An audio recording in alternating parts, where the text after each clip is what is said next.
Hello everyone. आज मैं बताऊंगी BA semester 5 history honours core paper 11 के क्वेश्चन के बारे में। तो क्वेश्चन में पूछा है, मुगलों के काल में स्थापित कला के विकास का वर्णन करें। कला एवं स्थापित। मुगल काल में भवन निर्माण, चित्रकारी, नृत्य, संगीत एवं अन्य विविध कलाओं का भी विकास हुआ। सर्वाधिक प्रगति स्थापित कला के क्षेत्र में हुई। साहित्य संरक्षण एवं समानता प्रसरित तथा मुगलकालीन आर्थिक समृद्धि ने विभिन्न कलाओं के विकास को प्रभावित किया। इस समय हिंदू, मुस्लिम एवं ईरानी कला शैलियों के प्रभाव से मुगल शैली का विकास हुआ। चित्रकला। मुगल काल में चित्रकला की अत्यधिक प्रगति हुई। इस काल में नए दृश्यों एवं विषयों पर चित्र बनाए तथा नए रंगों एवं आकारों का प्रयोग आरंभ किया गया। मुगलों ने चित्रकला की ऐसी जीवन परंपरा की नींव डाली जो मुगल साम्राज्य के पतन के बाद भी देश के विभिन्न भागों में जीवित रही। यद्यपि बाबर की चित्रकला में रुचि थी, परंतु समय अभाव के कारण वह इस पर ध्यान नहीं दे सका। हुमायूं ईरान से अपने साथ दो कुशल चित्रकारों मीर सैयद अली तथा ख्वाजा अब्दुस्समद को अपने साथ भारत लाया। इनके सहयोग से अकबर ने चित्रकला को एक राष्ट्रीय कारखाने के रूप में गठित किया। अकबर ने अपने दरबार में अनेक अच्छे चित्रकारों को आमंत्रित किया। ऐसे चित्रकारों में मुख्य जसवंत तथा दशावंत थे। इन चित्रकारों द्वारा अकबर ने फारसी कहानियों, महाभारत, अकबरनामा तथा अन्य महत्वपूर्ण ग्रंथों को चित्रित करवाया। फलस्वरूप चित्रकला पर ईरानी प्रभाव कम हुआ। भारतीय दृश्यों एवं विषयों पर अधिक चित्र बनने लगे। चित्रों में फिरोजी एवं लाल रंग का प्रचलन बढ़ गया। इसके साथ साथ ईरानी शैली के सपाट प्रभाव का स्थान भारतीय शैली के वृत्ताकार प्रभाव ने ले लिया और इससे चित्रों में विन्यातीय प्रभाव आ गया। पुर्तगाली पादरियों के प्रयास से अकबर के राज दरबार में यूरोपीय चित्रकला का भी आरंभ हुआ। मुगल का अनोखा पारखे था। एक ही चित्र में विभिन्न कलाकारों के कामों को वह स्पष्ट रूप से दर्शा सकता था। जहांगीर के समय का सबसे बड़ा विख्यात चित्रकार मंसूर था। जहांगीर के समय में शिकार, युद्ध एवं राज दरबार के दृश्यों के अतिरिक्त मनुष्य एवं पशुओं के भी चित्र बनाए गए। जहांगीर के बाद चित्रकला में गिरावट आ गई। इसका मुख्य कारण शाहजहां के स्थापित कला में अधिक रुचि एवं औरंगजेब की धार्मिक कट्टरता थी। फलतः मुगल दरबार के चित्रकार विभिन्न राजघरानों के दरबार में चले गए। इस प्रकार शाही मुगल चित्रकला के स्थान पर अब क्षेत्रीय चित्रकला का विकास होने लगा। राजस्थान और पंजाब की पहाड़ियों में कला की विशिष्ट शैलियों का उदय हुआ। राजस्थानी शैली जैन एवं मुगल कला का सम्मिश्रण थी। इन दो शैलियों में धार्मिक विषयों के अतिरिक्त प्राकृतिक दृश्यों एवं विभिन्न रंगों पर आधारित चित्र बनाए गए। संगीत कला। चित्रकला के अतिरिक्त संगीत कला के क्षेत्र में मुगल कालीन प्रगति सराहनीय है। मुगल काल में संगीत का विकास मुगल बादशाह और अन्य राजाओं सामंतों के संरक्षण एवं प्रोत्साहन देने से हुआ। औरंगजेब के अतिरिक्त सभी बादशाह संगीत में गहरी दिलचस्पी लेते थे। बाबर और हुमायूं दोनों ही संगीत प्रिय थे। हुमायूं ने मांडू से बच्चा नामक संगीतज्ञ को बुलाकर अपने दरबार में रखा। अकबर के समय में संगीत का सर्वाधिक विकास हुआ। उसके दरबार में ख्याति प्राप्त अनेक हिंदू मुस्लिम संगीतज्ञ थे।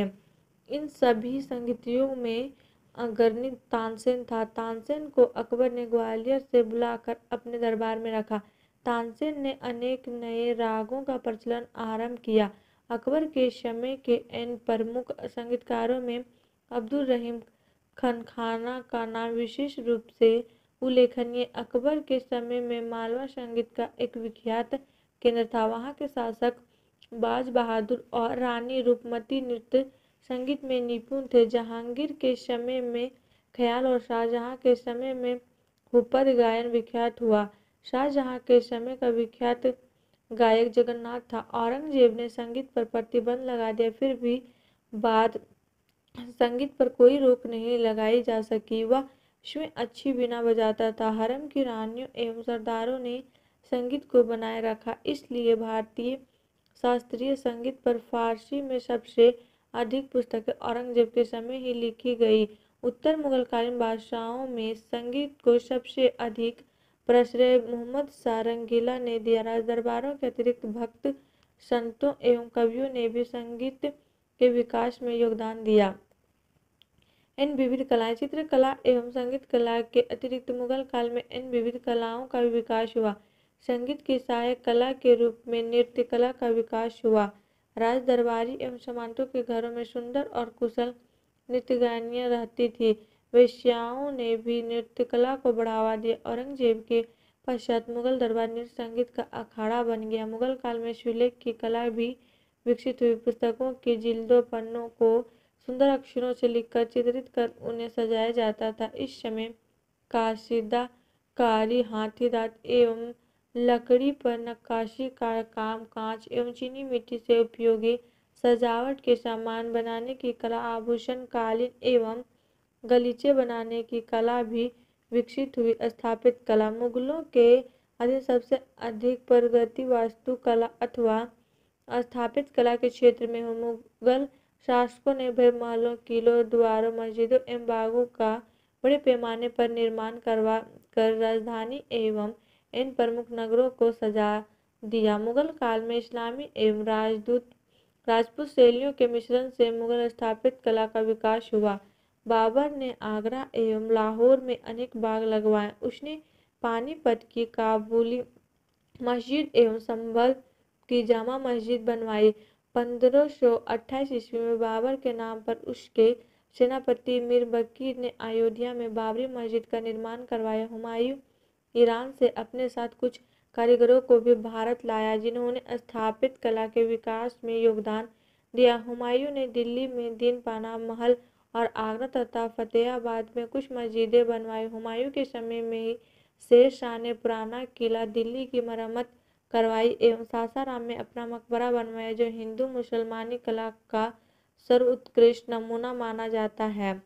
अकबर के पास पर्याप्त समय एवं धन था, इसलिए उसके समय में 49 स्थापित कला का तेजी से विकास हुआ। अकबर ने अपने भवनों में लाल पत्थरों का प्रयोग बड़े पैमाने पर आगरा का किला अकबर के समय बना। इसमें अनेक द्वार एवं कक्ष थे।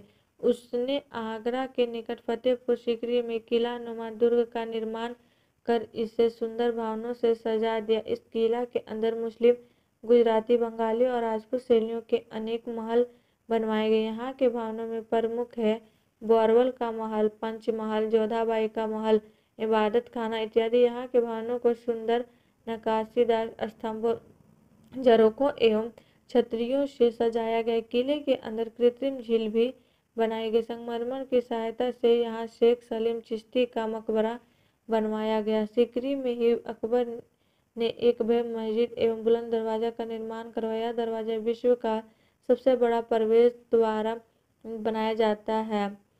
यह एक विशाल चबूतरे पर स्थित है। चबूतरे पर चढ़ने के लिए 42 सीढ़ियां बनाई गई है। इस दरवाजे की ऊंचाई जमीन से करीब 176 फीट है। इनके अतिरिक्त अकबर ने दिल्ली से हुमायूं का मकबरा बनवाया।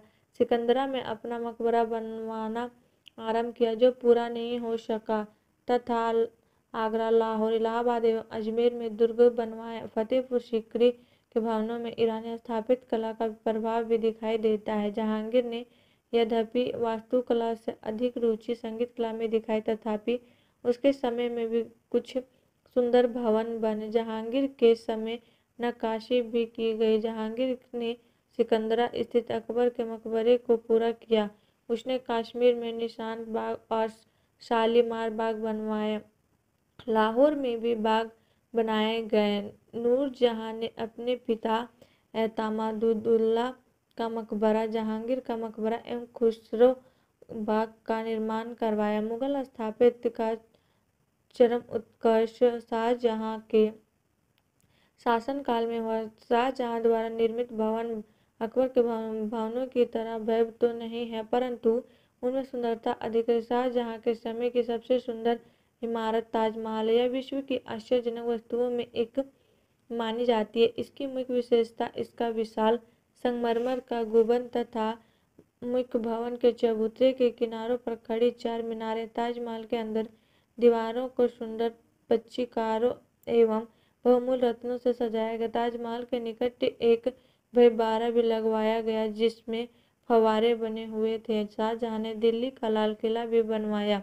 यह लाल पत्थर से बना हुआ है। इसमें कई द्वार कक्ष है। दीवान ए आम और दीवान ए खास अपनी भव्यता सुंदरता के लिए विख्यात थे। शाहजहां के समय में मस्जिद निर्माण कला भी अपनी पराकाष्ठा पर पहुंच गई।